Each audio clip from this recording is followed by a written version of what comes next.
Hai, sayang emak semuanya. Jumpa dengan Mbak Leni di acara Mafir. Emak viral hanya di DKR TV Indonesia. Sayang emak, isu mengenai pengambil alihan lahan atau tanah oleh negara kembali menjadi sorotan sayang emak, yang menimbulkan kekhawatiran keresahan di kalangan pemilik lahan sayang emak. Sayang emak, Kementerian Agraria dan Tata Ruang Badan Pertanahan Nasional ini menegaskan bahwa kebijakan yang diambil ini merupakan langkah strategis untuk mengoptimalkan lahan demi kepentingan umum sayang emak dan untuk keadilan agraria. Dan tentunya regulasi ini berpedoman pada peraturan pemerintah nomor 20 tahun 2021 mengenai penertiban kawasan dan juga tanah telantar sayang emak.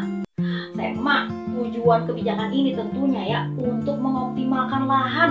Sejengkal demi sejengkal lahan di Indonesia semuanya dioptimalkan, produktif tanahnya gitu sayang emak, untuk kepentingan publik, kepentingan umum, untuk pembangunan infrastruktur untuk sektor pertanian, untuk perumahan rakyat dan kepentingan umum lainnya sayang emak.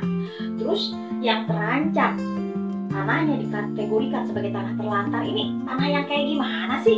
Jadi sayang emak, walaupun tanahnya udah punya surat HGU misalnya, hak guna usaha, atau HGB, hak guna bangunan, atau hak milik apalagi sayang emak, ini bukan berarti kalau punya lahan dibiarin begitu aja nggak dipelihara, nggak dimanfaatin dengan baik. Banyak kan sayang emak di pinggir-pinggir jalan besar misalnya di kabupaten-kabupaten yang ada di Indonesia masih banyak lahan-lahan pinggir jalan punya pemilik yang sah tapi lahannya nggak diurus gitu sayang emak. Akhirnya dikuasai orang lain, dijadiin warung-warung bedengan, dijadiin tempat rongsokan, dijadiin tempat penyimpanan mobil-mobil rusak gitu sayang emak. Padahal yang naruh itu barang-barang rongsokan, yang naruh itu yang ngebangun rumah-rumah bedengan nggak ada kaitannya secara hukum atau secara personal dengan yang punya lahan. Ini yang bakal ditertibin oleh pemerintah sayang emak, dianggap atau dikategorikan sebagai lahan terlantar gitu sayang emak.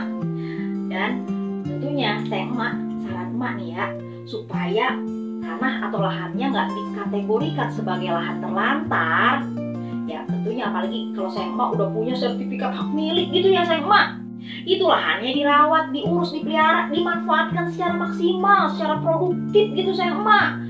Kalau bisa dipasang pagar gitu dikasih patok, dikasih tanda batas gitu. Apalagi kalau dibangun rumah gitu, dimanfaatin maksimal supaya nggak dikategorikan tanah terlantar dan diambil alih oleh negara gitu sayang emak. Jadi segitu aja dari emak Semoga informasinya bermanfaat. Sampai jumpa.